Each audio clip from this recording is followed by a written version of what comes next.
파면 팔수록 새로운 내용들이 계속 나오고 있습니다. 이번엔 정호영 보건복지부 장관 후보자의 아들이 저자로 돼 있는 논문입니다. 의대 편입에도 쓰인 논문인데 다른 논문을 그대로 베껴 쓴 것으로 의심됩니다.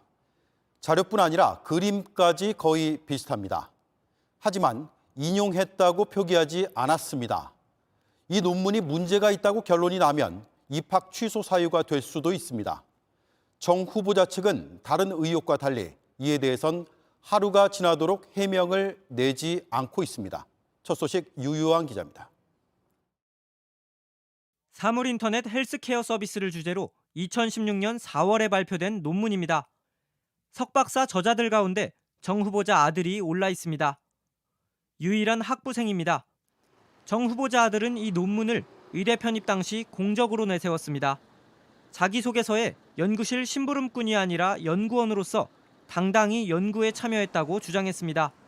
논문을 살펴봤습니다. 논문 도입부엔 사물인터넷이 세계적으로 인기를 얻고 있다. 다양한 서비스들과 연결될 것으로 기대된다고 했습니다. 그런데 이 문장, 같은 연구실에서 10개월 전에 발표된 영어 논문과 똑같습니다. 논문에서 사용한 그림과 표도 이전 논문이 그대로 사용됐습니다. 이렇게 영어를 단순 번역하거나 일부만 바꿔놓은 게 그림은 8개, 표는 7개나 됩니다. 논문의 결론에 사용된 세 문장은 아예 그대로 번역한 수준입니다. 이렇게 곳곳에서 기존 논문이 그대로 사용됐지만 인용 표시나 출처 표기는 없었습니다. 표절 의혹이 나오는 이유입니다. 정 후보는 어제 기자회견을 통해 아들이 주도적으로 논문에 참여했다고 해명했습니다. 주로 필요한 자료의 검색과 외국 자료 번역과 편집을 담당하는 등의 공로를 인정받아 제3, 제4의 공제자로 등재되었습니다. 결국 표절 의혹은 정 후보자 아들의 경북대학교 의과대학 입학 문제로도 연결됩니다. 경북대 입시 요강엔 부정행위가 확인되면 입학 전후와 상관없이 합격 또는 입학 허가를 취소한다고 명시돼 있습니다. 다만 정 씨와 논문을 함께 쓴 박모 지도교수는 논문에 잘못된 점은 없다고 주장하고 있습니다. 박 교수는 한 언론과의 인터뷰에서 표절 의혹을 받고 있는 이전 논문도 연구실 아이디어로 작성한 것이라며 연구실 자료다 보니 정 씨가 인용해야 한다는 인식을 하지 못했던 것 같다고 해명했습니다. 박 교수는 JTBC의 해명 요청엔 답하지 않았습니다. JTBC 유요한입니다. 정호영 후보자의 아들보다 1년 먼저 경북대 의대에 편입학한 딸은 점수 몰아주기 의혹에 휩싸여 있습니다.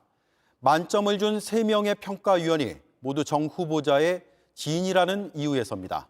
이에 대해 인사청문 준비단이 있는 보건복지부가 몇몇 지원자의 평가표를 함께 공개했습니다. 비슷한 지원자가 더 있고 특이한 경우가 아니라고 했습니다. 하지만 유사한 사례만 발췌해서 해명한 것은 아닌지 의문이 계속 남습니다. 박민규 기자입니다. 2016년 11월 정호영 후보자 딸의 편입학 시험 구술 평가를 본 위원은 모두 9명입니다.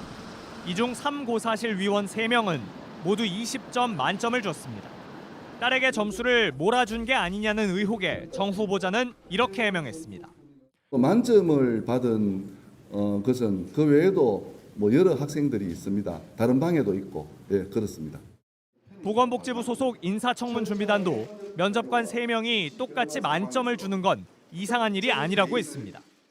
정 후보자 딸 말고도 위원 3명에게 모두 만점을 받은 지원자들의 평가표를 공개했는데 3고사실에 3명, 1, 2고사실에 1명씩 더 있었습니다.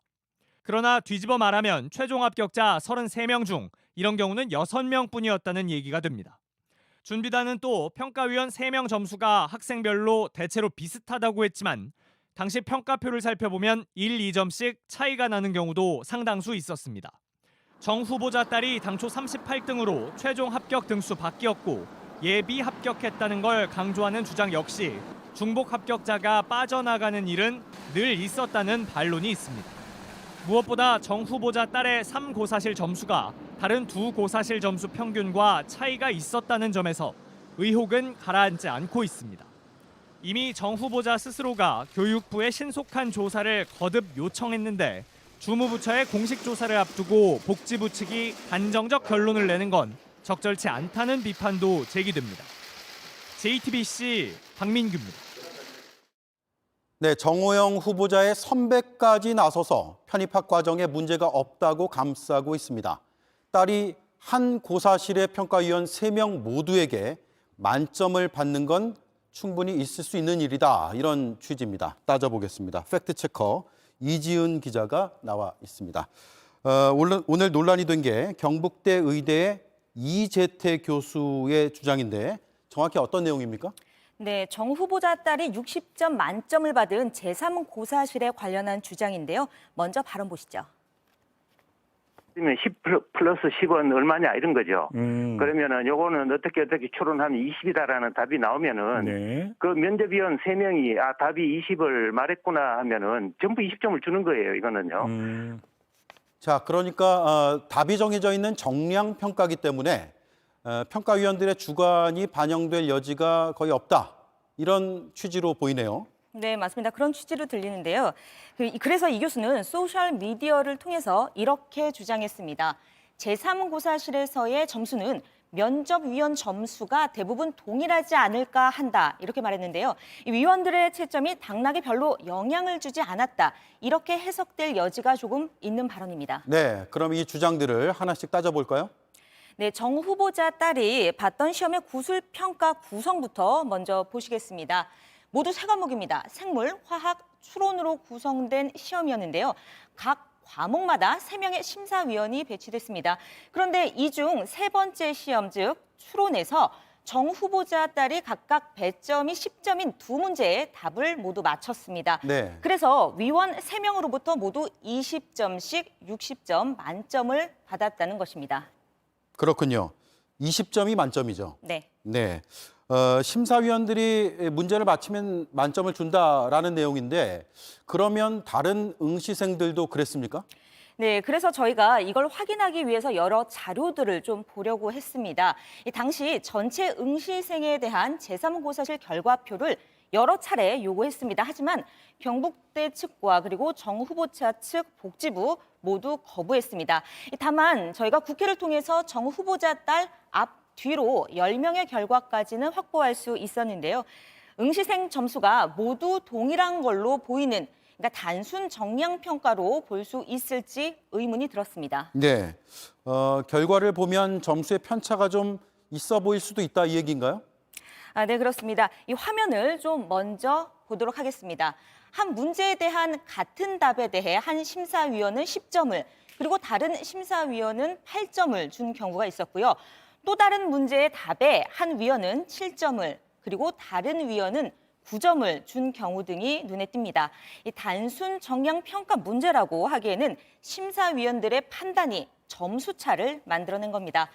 리포트에서도 전해드렸지만 이 결과 제3고사실에서 만점을 받은 건 응시생 90여 명 중에 정 후보자 딸을 포함해 4명 정도였습니다. 네.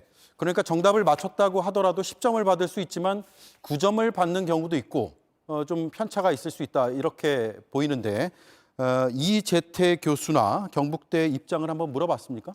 네, 저희가 이 교수에 계속 연락을 했는데요. 언론 취재는 지금 다 마다하고 있는 상황입니다. 계속해서 저희가 연락을 취해서 반론이 있으면 듣도록 하겠습니다. 경북대는 여전히 정량평가였다는 사실을 강조하고 있습니다. 제3고사실 심사위원들이 다른 판단을 할 여지는 없었다. 이런 취지의 해명인 겁니다. 네, 팩트체크 이지은 기자였습니다. 윤석열 당선인은 청문회를 지켜보자는 입장을 고수하고 있습니다. 조국 전 장관 사건과 유사하다는 비판에 당선인 최측근은 뭐가 조국과 같으냐며 격앙된 반응을 보이기도 했습니다. 하지만 국민의힘에선 자진 사퇴 목소리가 공개적으로 나오기 시작했습니다. 최수영 기자입니다. 윤석열 당선인은 정호영 후보자에 대한 지명 철회는 고려하지 않고 있습니다. 각종 의혹에 대해 청문회에서 소명하는 게 우선이란 판단입니다. 별다른 말씀은 따로 없으셨고요. 차분하게 이 과정들을 지켜보고 있는 중이시고 검증의 시간은 이제 국회 청문회로 좀 지켜봐 주시면 좋을 것 같습니다. 윤 당선인은 참모들에게 정 후보자의 부정을 증명할 팩트는 나온 게 없다고 말한 것으로 전해집니다. 다만 의혹과 관련한 공개 발언은 없었습니다. 오늘 출근길에도 말을 아꼈습니다. 그러나 이른바 아빠 찬스 의혹에 조국 사태와 비슷하다는 여론이 커지는 상황입니다. 당선인 측은 조국과는 다른 사안이라고 주장했습니다. 장제원 비서실장은 기자들과 만나 조작이나 위조가 있는지 근거를 갖고 얘기하라면서 입시, 병역 문제에 있어서 팩트로 밝혀진 게 없다고 강하게 반발했습니다. 또 당선인은 지켜볼 뿐이라고도 재차 강조했습니다. 하지만 국민의힘 내부에서 자진 사퇴를 촉구하는 목소리가 처음으로 나왔습니다. 국민에게 상대적 박탈감을 줄 수 있고 기억하고 싶지 않은 조국 사태를 떠올리게 할 수 있습니다. 정호연 장관 후보자께서는 거취에 대해 직접 결단해 주십시오. 지방선거를 앞두고 국민 눈높이부터 고려해야 한다는 겁니다. 정 후보자의 사회적 자산이 작용했을 수가 있고 그 부분은 국민들 눈높이에서 볼 때는 불공정한 거다. 한 국민의힘 관계자도 JTBC에 국정 동력과 지방선거에 영향을 줄 수도 있다고 했습니다. 실제 지방선거에 출마한 일부 후보는 윤 당선인에게 부정적 여론을 직접 전달한 것으로 파악됐습니다. JTBC 최수연입니다. 네, 정호영 후보자 문제는 국민이 생각하는 공정과 상식의 눈높이와 다르기 때문에 점점 더 큰 논란으로 번지는 것 같습니다. 그럼에도 당선인 측은 조국 전 장관 때와 뭐가 같냐거나 부정의 팩트가 있느냐라고 오히려 되묻고 있습니다. 그래서 따져볼 수밖에 없습니다. 강영 기자, 일단 정면 돌파를 선택한 것 같습니다. 조국 전 장관 때와 비슷한 대응 방향인 것 같습니다. 그렇습니다. 일단 이 정 후보자도 조 전 장관도 자녀의 입시 특혜 의혹이 불거진 점이 비슷한데요. 정 후보자가 어제 기자회견을 열고 이 의혹들에 대해서 반박을 하면서 한마디로 위법 사항이 없다라는 입장을 밝혔습니다. 네. 3년 전에 조국 전 장관 후보자도 인사청문회 전에 기자회견을 열었는데요. 당시 해명도 불법은 없다였습니다. 청문회로 정면 돌파하겠다는 입장도 비슷합니다. 그렇죠. 기자회견이든 청문회든 사실 수사기관이 아니기 때문에 위법이나 불법까지 밝혀내기는 한계가 분명히 있습니다. 어찌 보면 공직자로서 적합하느냐, 국민 눈높이에 맞느냐 이걸 따져 묻는 게 본 기능이기도 하죠. 그렇습니다. 이 언론 보도나 이 청문회는 의혹을 제기하는 단계입니다. 결국에는 이 교육부 감사나 수사를 통해서 이 확인이 되어야 될 상황인 건데요. 네. 조국 전 장관도 취임 전에는 불법은 없다라고 주장을 했지만 2년 5개월간의 수사 끝에 조 전 장관 이 가족은 11개 혐의에서 유죄를 받기도 했습니다. 그런데 아직 이 정 후보자 의혹에 대해서는 수사 착수가 안 된 상황이고요. 어제 정 후보자가 선제적으로 교육부 감사를 받겠다고는 했지만 이 감사 절차가 상당한 시간이 걸리는 만큼 사실상 시간 끌기 아니냐 이런 지적도 나오고 있는 상황입니다. 네. 그렇다면 인사권자, 다시 말해서 윤석열 당선인과 문재인 대통령의 대응 방식에는 어떤 비슷한 점이 있습니까? 네, 먼저 당시 문재인 대통령은 이 명백한 위법 행위가 확인되지 않았는데 의혹만으로 임명하지 않으면 나쁜 선례가 될 것이다 라면서 사실상 조 전 장관을 두둔했는데요. 이번에 윤 당선인의 반응도 좀 비슷합니다. 참모들에게 부정의 팩트가 있어야 한다라면서 정 후보자에게 사실상 힘을 실었습니다. 네. 한마디로 아직 위법 사항이 나온 게 아니기 때문에 지명 철회를 할 수 없다는 입장인데 이 3년 전 문재인 대통령의 입장과 상당히 비슷합니다. 네. 그리고 당선인 측근에서 언론의 탓을 하는 모습도 보입니다. 3년 전의 여당의 모습과도 상당히 비슷한 것 같고요. 그렇습니다. 장제원 당선인 비서실장이 오늘 기자들을 만나서 했던 말인데요. 법적인 문제가 소명된다고 해도 언론이 몰아치고 있다라고 주장을 했습니다. 그러니까 네. 언론이 이 정 후보자에게 입시 부정의 프레임을 뒤집어 씌우고 있다라는 주장입니다. 3년 전에 민주당도 이 조 전 장관 의혹을 취재하는 언론을 향해서 근거 없이 비난을 한 적이 있었죠. 직접 들어보겠습니다. 네. 이런 식의 잘못된 또 광기 어린 가짜 뉴스의 유포, 이것은 좀 자정해 주셨으면 좋겠습니다. 네. 하지만 결과적으로 법원에서 언론이 제기한 입시 의혹 등등이 상당 부분 사실로 드러났습니다. 정 후보자의 경우에는 위법 여부는 좀 더 봐야겠습니다. 다만 지금 시점에서도 이해 충돌의 여지는 있지 않느냐 이런 생각은 들거든요. 그렇습니다. 이 위법 여부는 추후 수사를 통해서 밝혀지게 되겠지만 정 후보자의 경우에는 자신이 근무하는 병원과 또 의과대학에 자녀들의 입시 문제가 연루돼 있기 때문에 이해충돌 문제로부터 자유로울 수 없는 것이 사실입니다. 네. 무엇보다 윤석열 당선인이 이 조국 사태의 한가운데 있었던 수사 책임자였고 또 정치를 시작한 명분이 공정이었는데요. 이 때문에 이 부정의 팩트가 없지 않느냐면서 정 후보자를 감싸는 듯한 윤 당선인의 이런 태도를 놓고 국민의힘 내부에서조차 이 조국 사태와는 다른 선택적 공정의 잣대가 문제라는 지적이 나옵니다. 네, 강희연 기자였습니다. 이른바 아빠 찬스 논란에 윤석열 당선인의 지명자 또 한 명의 후보자가 가세했습니다. 이상민 행정안전부 장관 후보자입니다. 당선인의 고등학교, 대학교 후배입니다. 최측근으로 꼽힙니다. 이상민 후보자는 한 회사의 사회이사로 근무했는데 이 회사의 특수관계사에 아들이 입사했다는 의혹입니다. 김필중 기자입니다. 경기도 용인에 있는 화학회사인 이 회사입니다. 이상민 후보자는 2019년 3월부터 이 회사의 사회이사로 근무하고 있습니다. 그런데 이 회사는 특수관계사 K회사를 두고 있습니다. K회사는 이 회사와 같은 주소지를 쓰고 대표도 모두 같습니다. K회사는 원료 판매 등을 맡고 있습니다. 그런데 이 후보자 아들이 지난해 K회사에 입사한 것으로 파악됐습니다. 아버지가 사회이사로 있는 회사와 주소지도 같고 대표도 같은 특수관계사에 아들이 입사한 겁니다. 본인과 그 대표와의 사회이사라고 하면 특수관계인데 어떻게 그 장남이 알고 취직을 했는지 이것은 명백히 어떤 그런 아빠 찬스를 활용한 정보를 활용을 하고 가지 않았나. 이에 대해 이 후보자 측은 후보자가 재직 중인 사회이사 회사와 아들이 취업한 회사는 별개라며 사회이사 주기는 채용 과정에 영향을 줄 수 없고 후보자가 채용을 부탁하거나 관여한 적도 없다고 밝혔습니다. 그런데 민주당이 지적하는 부분은 또 있습니다. 이 후보자 아들이 채용됐을 당시 K회사의 채용 공고입니다.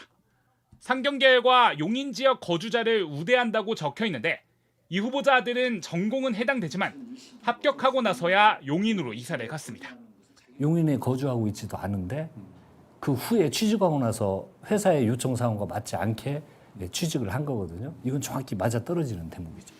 이에 대해 이 후보자 측은 공고상 우대 조건이 있었지만 후보자 아들의 전공 경력과 필요 인력이 부합하여 공정한 경쟁을 통해 채용된 것으로 알고 있다고 밝혔습니다. JTBC 김필준입니다.